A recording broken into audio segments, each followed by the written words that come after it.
Naome Bradshaw found her calling as a singer, musician, and entertainer. On stage, she smiled, she laughed, and she belted out top 40 hits. Off stage, very few knew what was bubbling up just below the surface. Growing Boulder's Amy Sweezey shares Naome's tumultuous story of abuse, trauma, and recovery. Nobody wanted him, nobody cared. I'm a survivor, I'm a mom, I'm a wife, a singer, and I'm a friend. But mostly, I am a trauma survivor. That colors everything about me. Naome Bradshaw used singing as a way to escape and a way to cope. Today, she utilizes music to heal and process her emotions. At the age of 13, Naome entered the foster care system after suffering years of neglect and abuse. She was raped at the age of 4, but her parents didn't believe her. They divorced when Naome was 5, and her stepmom was later diagnosed with bipolar disorder. Naome bounced between foster homes and living on the streets throughout her teenage years, struggling with managing her emotions and abusing alcohol. My life was set up to be an alcoholic. Not expressing my feelings, pretending everything was okay, only showing people my best side, not reaching out for help. These are the ingredients for disaster. Naome's grandmother and mother were both professional singers, and both suffered from mental illness. After several childhood singing gigs, Naome started her music career full-time after winning $1,000 in a talent show in 1985. I believe the children are the future.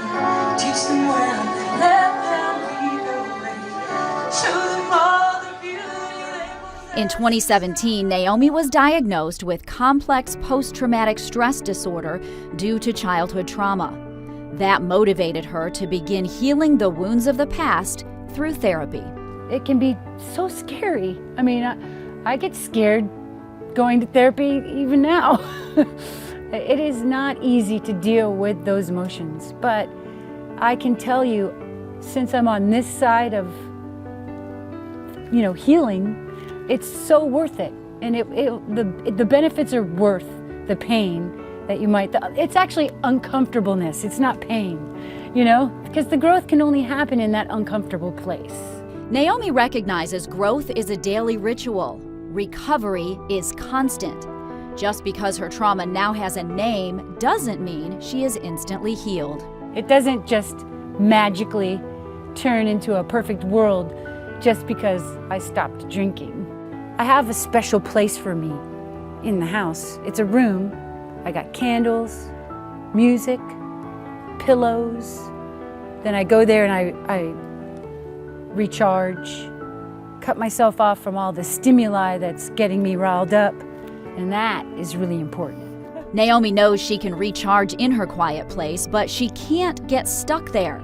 Stepping outside of her comfort zone is also a requirement for healing. In a 5-minute stand-up comedy routine for the Empowering Night of Laughter show, Naome took the opportunity to share her story, forcing herself to do something she'd never done before.